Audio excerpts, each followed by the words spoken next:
দাঁড়ায় রইছো কে লেগে? হাঁস আনছি, হাঁসটা রান্না করো যাও। আরে কিসের হাঁস আনছো তুমি? হাঁসের মধ্যে দুনিয়ার শাল ফোড়া। ফেসবুকের মধ্যে মানুষের দেখি না চকচকা হাঁস রান্ধে, আর আমার বেলা কিসের শাল ফোড়ালা হাঁস আনবা তুমি? তোমার জ্বর দেখে আমি না কোনো যে হাঁসের মাংস ঝাল ঝাল করে রান্ধে দিয়ে আরাম করে খাবি নি। হাসি হন আমি পরিষ্কার করে আনুম? আমার একটু জ্বর, তুমি কইছো কি খাইতে মন চাইছে, তাই আমি কইলাম যে হাঁস খাইবার মন চাইছে, পাঠাইলাম আমার জ্বর অবস্থায় হাঁস আনতে। আমি জ্বর লই হাঁস কিনে আনলাম, এখন আবার হাঁস আমার পরিষ্কার করে দেওয়া লাগবে। খাইবার মন চাইছে, এটাই অনেক মানে এখন আমার কষ্ট হয়ে গেছে গা। হ্যাঁ, আমি এখন যাই গরম পানি কইরা তোমার একটা একটা করে পরিষ্কার করে দিই, এটাই ভালো হইব নি মনে, তাই না? মানুষ মনে হয় না। মানুষ মনে হয় না? মানুষ মনে হয় দেখে তো কছি যে অসুস্থ মানুষ না হাসলি এসে। ওরে বাবা, ঘরের মধ্যে শুয়ে থাকলে ওর গাও হাত পাও কামড়ায়, দোকানে না গেলে জ্বর আসে, তাহলে একদিন দুই দিন মানুষ রেস্ট নেয় না?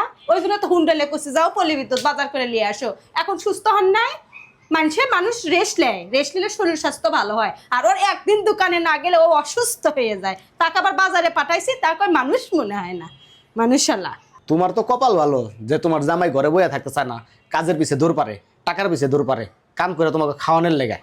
ঘরে ঘরে যদি মানুষের জামাইয়ের মতন যদি ঘরে তো হুইয়া বইয়া থাকতাম, তোমাকে দিয়ে কাম কাজ করাইতাম, আবার ঘরের কামও করাইতাম, তাইলে মনে হয় যে মানুষ ভালো আসলো। দেখছো তো মানুষ কেমন করে।